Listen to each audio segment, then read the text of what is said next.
การรักษาเปลวไฟมรดกผ่านห้องเรียนถ่ายทอดศิลปะอยู่สาธารณรัฐสังคมนิยมเวียดนามมีห้องเรียนหลายแห่งที่บ่มีกระดานดำหรือสอขาวแต่กำลังเฮ็ดหน้าที่อันสำคัญในการสืบสานคุณค่าวัฒนธรรมที่สืบทอดมาหลายร้อยปีนับจากเสียงดนตรีงูหูนาฏศิลป์คแมไปจนถึงบทห้องละครหมอลำแบบพื้นเมืองล้วนแต่ได้รับการถ่ายทอดสู่คนหุ่นใหม่ด้วยความทุ่มเทของบรรดาศิลปินและผู้หักวัฒนธรรมห้องเรียนเหล่านี้กำลังสวยสืบต่อ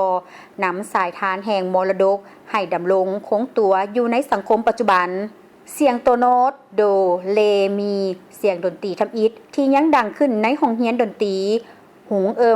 ของศิลปินแท็กแองส่วนอยู่ที่โรงเรียนสนเผาประจำเมืองหาเตียนแขวงอ่านยางผู้เข้าเรียนมีหลายวัยตั้งแต่นักเรียนไปจนถึงผู้ใหญ่ที่เฮ็ดเวียกแล้วหลายคนหาก็ได้จับเครื่องดนตรีเป็นข้างทำอิฐแต่หลังจากเรียนเพียงบ่กี่ครั้งก็สามารถบรรเลงเพลงพื้นเมืองคแมได้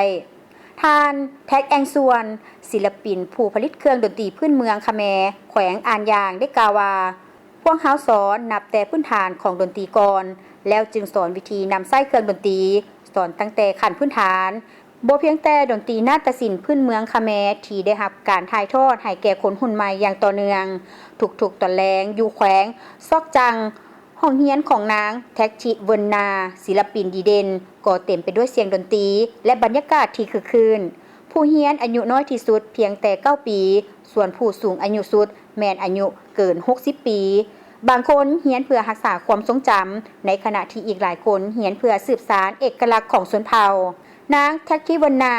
นักศิลปินดีเด่นนครเกินเธอได้กล่าวว่า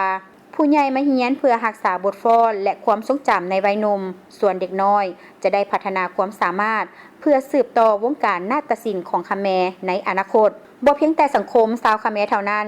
แต่ยังมีศิลปะพื้นเมืองหลายประเภทของภาคใต้เวียดนามกำลังถูกนำเข้าใกล้คนหุ่นใหม่ผ่านหลายรูปแบบ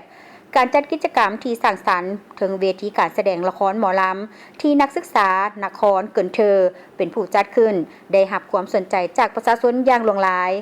สำหรับคนหุ่นใหม่กิจกรรมนี้บ่เพียงแต่เป็นการแสดงเท่านั้นแต่ยังเป็นวิธีนำเอาวัฒนธรรมดั้งเดิมเข้าสู่ชีวิตในสถาบันการศึกษา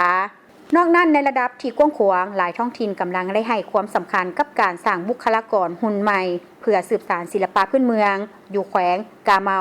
ได้มีบรรดาศิลปินผู้รับผิดชอบกิจกรรมวัฒนธรรมและผู้ประกอบอาชีพท่องเที่ยวชุมชนหลายกว่า100คนได้เข้ามาร่วมหลักสูตรฝึกอบรมศิลปะพื้นเมืองที่ควบคุมทั้งดนตรีวงนาฏศิลป์คแมศิลปะสิงห์มังกรและทักษะการนำเสนอด้านการท่องเที่ยวจากจังหวะกองวง